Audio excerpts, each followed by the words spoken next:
Hey, it's Beth. Welcome to 2 Kings 22:11. When the king heard the words of the book of the law, he tore his clothes, reading the Bible to you in a year. Today we are in 1 Chronicles, chapters 10 through 13. Now the Philistines fought against Israel, and the men of Israel fled before the Philistines and fell slain on Mount Gilboa. And the Philistines overtook Saul and his sons, and the Philistines struck down Jonathan and Aminadab and Malchishua, the sons of Saul. The battle pressed hard against Saul, and the archers found him, and he was wounded by the archers. Then Saul said to his armor-bearer, "Draw your sword and thrust me through with it, lest these uncircumcised come and mistreat me." But his armor-bearer would not do it, for he feared greatly. Therefore Saul took his own sword and fell upon it. And when his armor-bearer saw that Saul was dead, he also fell upon his sword and died. Thus Saul died, he and his 3 sons, and all his house died together. And when all the men of Israel who were in the valley saw that the army had fled, and that Saul and his sons were dead, they abandoned their cities and fled, and the Philistines came and lived in them. The next day, when the Philistines came to strip the slain, they found Saul and his sons fallen on Mount Gilboa. And they stripped him and took his head and his armor, and sent messengers throughout the land of the Philistines to carry the good news to their idols and to the people. And they put his armor in the temple of their gods, and fastened his head in the temple of Dagon. But when all Jabesh Gilead heard all that the Philistines had done to Saul, all the valiant men arose and took away the body of Saul and the bodies of his sons, and brought them to Jabesh. And they buried their bodies under the oak in Jabesh, and fasted 7 days. So Saul died for his breach of faith. He broke faith with the Lord, in that he did not keep the commandment of the Lord, and also consulted a medium, seeking guidance. He did not seek guidance from the Lord. Therefore the Lord put him to death, and turned the kingdom over to David, son of Jesse. Then all Israel gathered to David at Hebron, and said, "Behold, we are your flesh and bone. In times past, even when Saul was king, it was you who led out and brought in Israel. And the Lord your God said to you, You shall be the shepherd of my people Israel, and you shall be prince over my people Israel." So all the elders of Israel came to the king at Hebron, and David made a covenant with them at Hebron before the Lord. And they anointed David king over Israel, according to the word of the Lord by Samuel. And David and all Israel went to Jerusalem, that is, Jebus, where the Jebusites were, the inhabitants of the land. The inhabitants of the Jebus said to David, "You will not come in here." Nevertheless, David took the stronghold of Zion, that is, the city of David. And David said, "Whoever strikes the Jebusites first shall be chief and commander." And Joab, the son of Zeruiah, went up first, so he became chief. And David lived in the stronghold, therefore it was called the city of David. And he built the city all around from the Millo in complete circuit. And Joab repaired the rest of the city. And David became greater and greater, for the Lord of hosts was with him.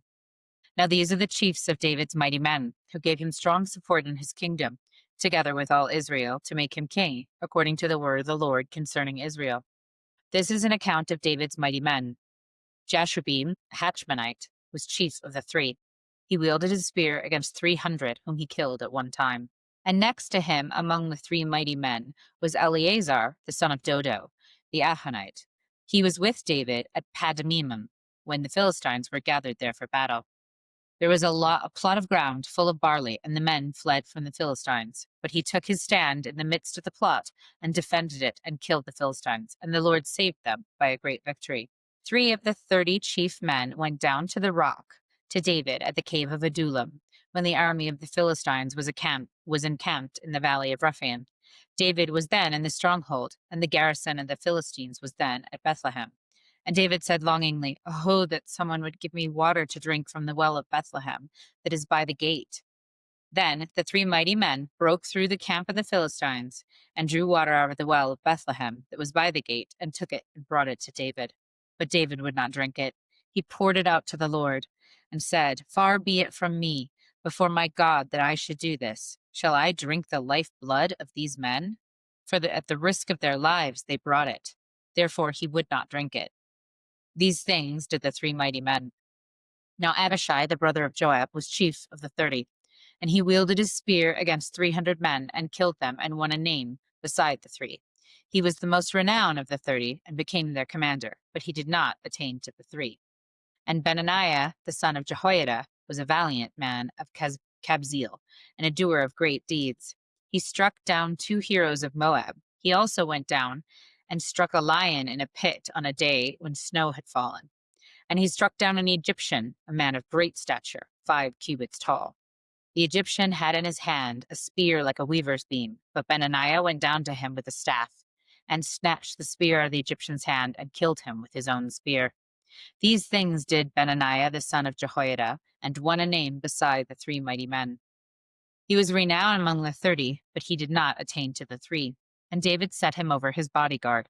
The mighty men were Asahel, the brother of Joab, Elhanan, the son of Dodo of Bethlehem, Shamoth of Harod, Helez, the Pelonite, Ira, the son of Ikesh of Tekoa, Abiezer of Anatoth, Sibekah, the Hushite, Eliah, the Ahonite, Mahararai of Nephotah, Helad, the son of Baanah of Nephatav, Ittai, the son of Ribai of Gibeah of the people of Benjamin, Benaniah of Pirathon, Hurai of the brooks of Gaish, Abiel, the Arbathite, Asmaveth of Bahrum, Elihaba, the Shalbanite, Hashem, the Gizonite, Jonathan, the son of Shagi, the Hararite, Ahiam, the son of Sakar, the Harite, Eliphal, the son of Hefer, the Metrathorite, Ahijah, the Pelonite, Hezro of Carmel, Nerarai, the son of Ezbai, Joel, the brother of Nathan, Mibhar, the son of Hagri,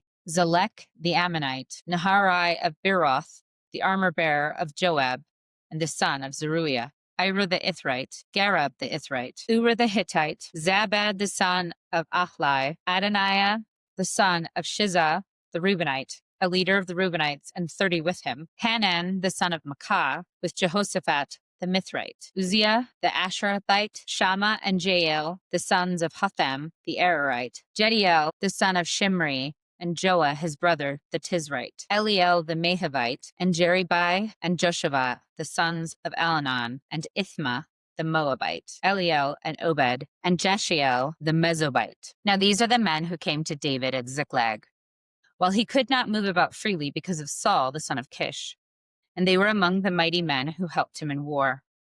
They were bowmen who could shoot arrows and sling stones with either the right hand or the left. And they were Benjamins, Saul's kinsmen. The chief was Ahiezer, then Joash, both sons of Shammah of Gibeah, also Jeziel and Pelet, the sons of Asmaveth, Berakah, Jehu of Anatoth, Ishmaiah of Gibeon, a mighty man among the 30 and a leader over the 30, Jeremiah, Jahaziel, Johanan, Jozabad of Gedera, Eluzai, Jeremoth, Belaliah, Shemariah, Shephateth, the Herubite, Elkanah, Ishah, Azarel, Jojer, and Jashabeam, the Korathites, Jolah, and Zabdiah, the sons of Jeroham of Gedor.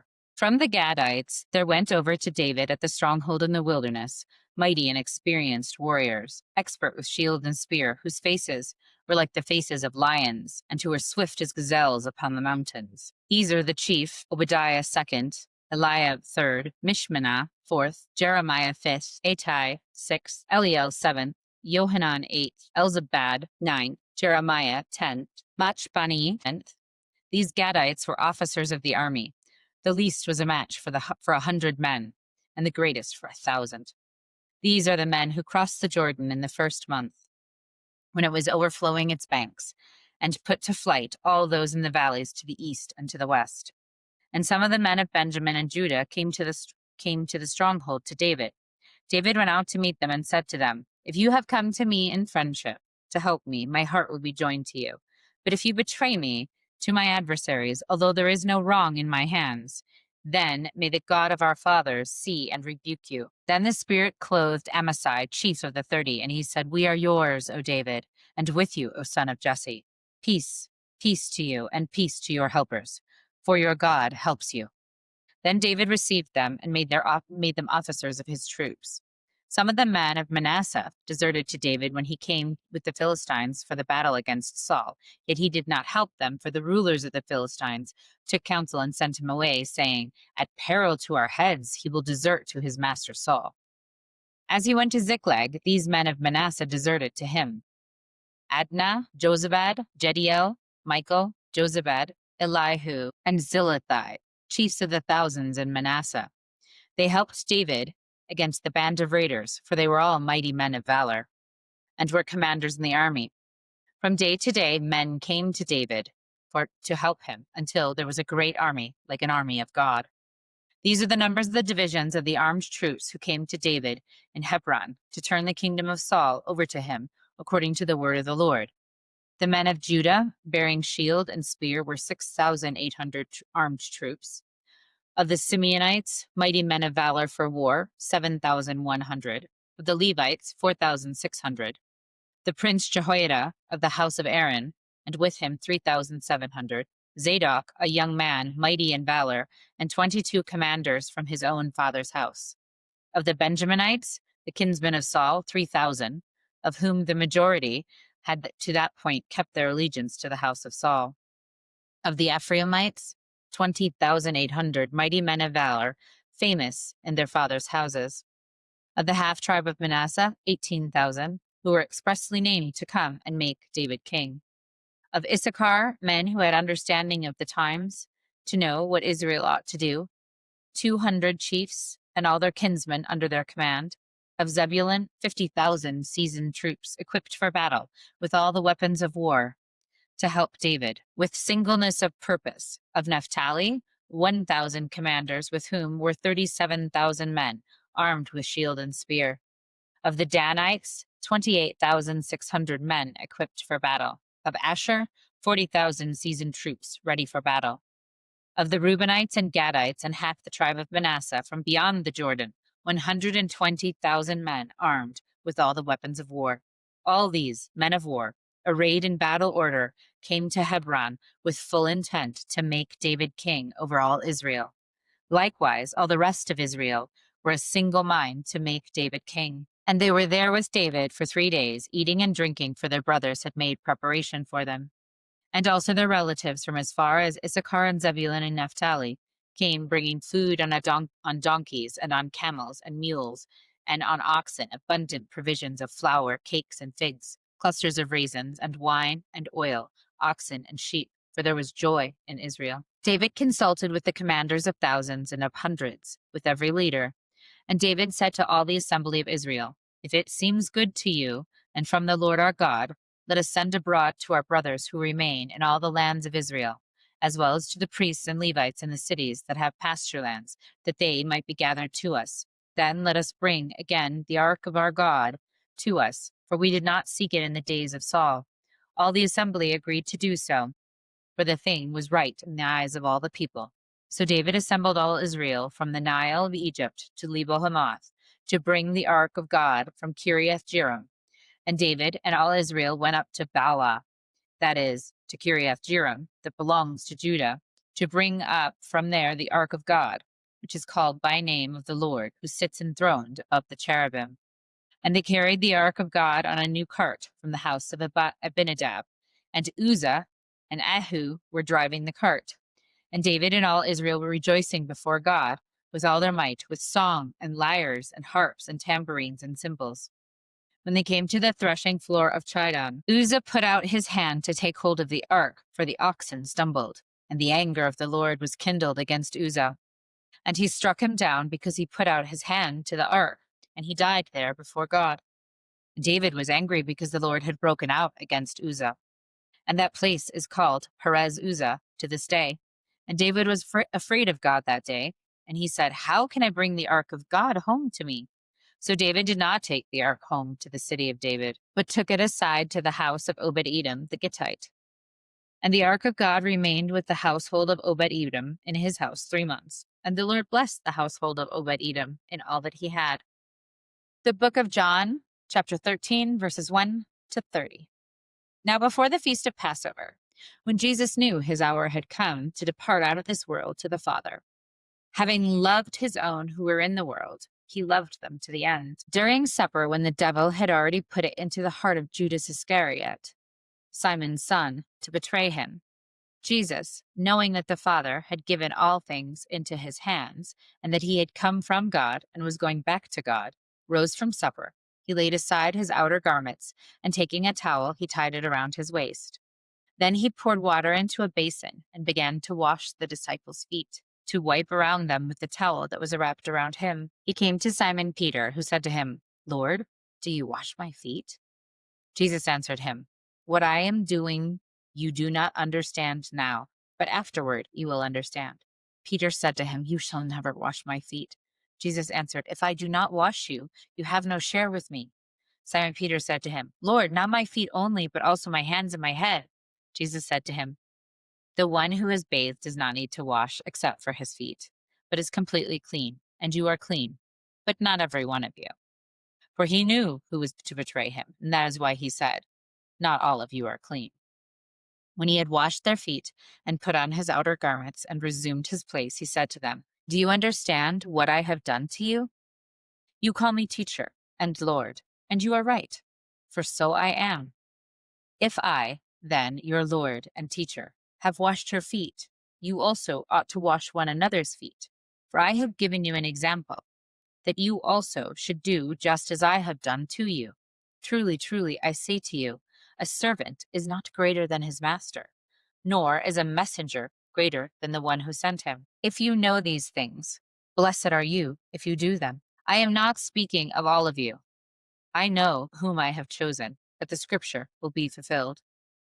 He who ate my bread has lifted his heel against me. I am telling you this now, before it takes place, that when it does take place, you may believe that I am he. Truly, truly, I say to you, whoever receives the one I send receives me, and whoever receives me receives the one who sent me. After saying these things, Jesus was troubled in his spirit and testified, "Truly, truly, I say to you, one of you will betray me." The disciples looked at one another, uncertain of whom he spoke. One of his disciples, whom Jesus loved, was reclining at the table close to Jesus. So Simon Peter motioned to him to ask Jesus of whom he was speaking. So that disciple, leaning back against Jesus, said to him, "Lord, who is it?" Jesus answered, "It is he to whom I will give this morsel of bread when I have dipped it." So when he had dipped the morsel, he gave it to Judas, the son of Simon Iscariot. Then, after he had taken the morsel, Satan entered into him. Jesus said to him, "What you are going to do, do quickly." Now no one at the table knew why he said this to him. Some thought that because Judas had the money bag, Jesus was telling him, "Buy what we need for the feast," or that he should give something to the poor. So, after receiving the morsel of bread, he immediately went out, and it was night. Thus ends the reading for today. Never walk alone.